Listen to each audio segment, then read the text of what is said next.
Hello.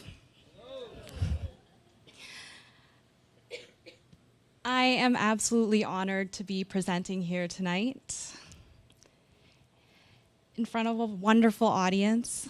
I am especially grateful to have my team here with me, my friends, and my family.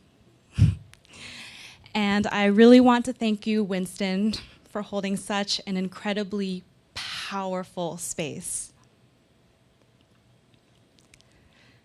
My name is Vanessa Liu. Tên của em là Thảo Vi. I am a Vietnamese minority. I am a woman. I am young. Hands up if you're young or young-ish. And I am a proud first-generation Canadian. I, like you, matter. I matter. I matter. Say it with me. I matter. I matter. My dreams matter. My feelings matter. And my truth matters. And I embrace and I protect these things through powerful boundaries. When I become accountable for my life, I actually become equal with those around me, including yourselves, and I become the writer of my own narrative. And my narrative feels like freedom. Between you and I used to believe that I did not matter.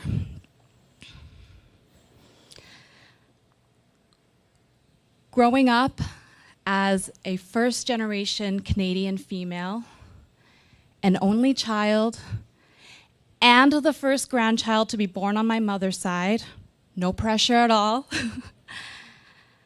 I had things modeled to me in a very different light. I was told to behave like a girl, but as defined in my culture. But don't cry like a girl, and girls definitely don't talk back. So I was shaped to be somebody else other than me. This means that boundaries do not exist. And when boundaries do not exist, I become unaccountable and I allow myself to be used, to be possessed, and to be exploited. And when I find myself in an environment of I don't matter, I in turn seek environments where I will not matter.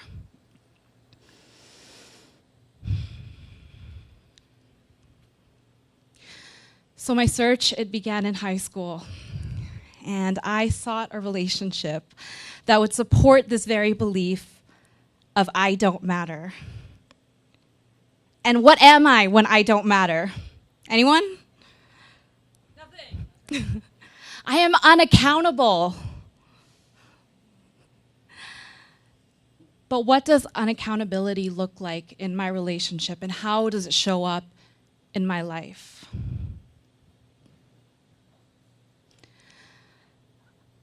Well, for me, I stayed with this guy no matter the situation or circumstance for 4 years. Emotional abuse. Cheating on me what felt like every single week, but me staying because my boundaries did not matter. Verbal abuse. Calling me names to gaslight the situation, but me staying because my truth did not matter. Manipulative abuse, suicide threats in attempt to end his life if I said that I was leaving, and me staying because I did not matter.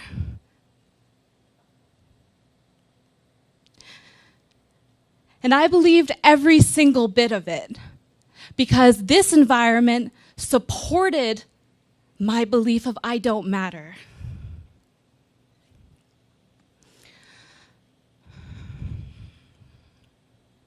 Then finally, physical abuse.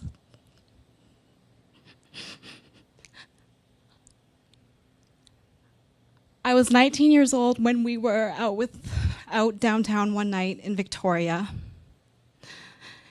And I don't even remember what we were fighting about. But all I remember is being pressed up against a cold brick wall with his hands on either side of my face, screaming at me. And I was frozen.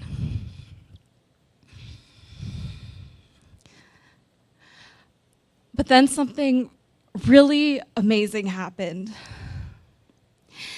And this girl was walking by and she stopped dead in her tracks and she looked at him in the face and she yelled, "What the hell are you doing?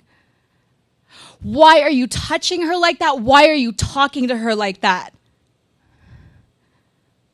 And he stopped. And this moment changed me. That girl, she changed me because she spoke up for the words that I was too afraid to say. And she has no idea what she did for me that night. But I woke up and I realized that it was never him that I had to face. It was actually myself. So at this point, I knew that I had to change my environment. So I packed my bags and I drove all the way to LA. Yes.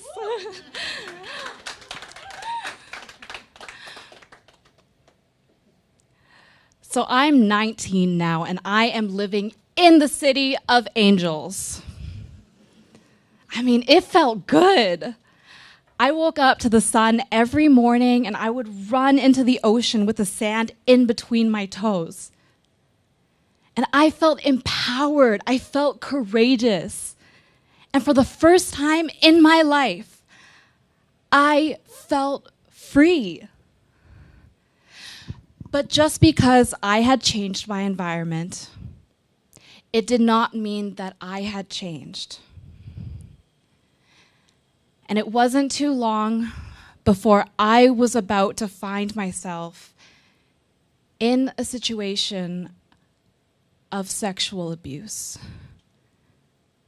And I remember him telling me, "You are being too dramatic." And I almost believed him. But then there's that voice again. And it brings me back to myself, to my truth.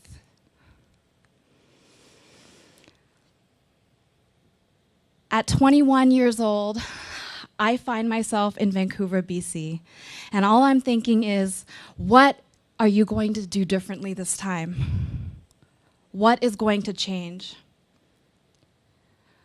Well, when I was 23 years old, I set my first powerful boundary about what I wanted, about what my truth was. And this boundary, it led me to a position at a place called Vanessa Corp. And the first few months on the job, I was working with a consultant who just could not see me. I mean, he would value my mentor's opinion, but he would not listen to mine. And I was going to stay quiet. But I could not. And there's that voice again. So I confronted the situation and I took accountability. And the next day, my team fired him. I was like, wow, I'm in an environment where I actually matter. This empowered me, so what am I going to do next?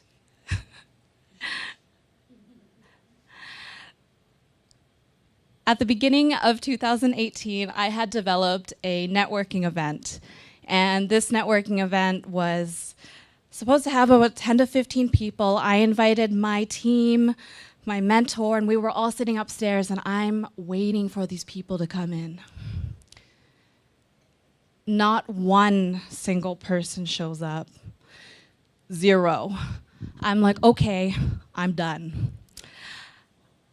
But due to the environment I'm in, that welcomes struggle, that welcomes failure, this empowered me, and I was able to go back to the drawing board and rework our vision, which is now one of our annual conferences. I am still claiming every single day that I matter. But the difference between I matter versus I don't matter was powerful boundaries. And I have always been one, courageous enough to want to break conditioned borders, but I never fully crossed those borders until I understood boundaries. So tonight, I stand before you as a first-generation Canadian, as a young woman, as a minority who continues to claim her truth every single day. Picture this. I am 25 years old, and I realize that the borders that I thought defined me could be lifted, and that I am the writer of my own narrative. And my narrative is claiming that my truth matters, that I will not allow myself to be exploited, to be used, or to be possessed. That for the first time in my life, not only do I feel free, but I am free. Thank you.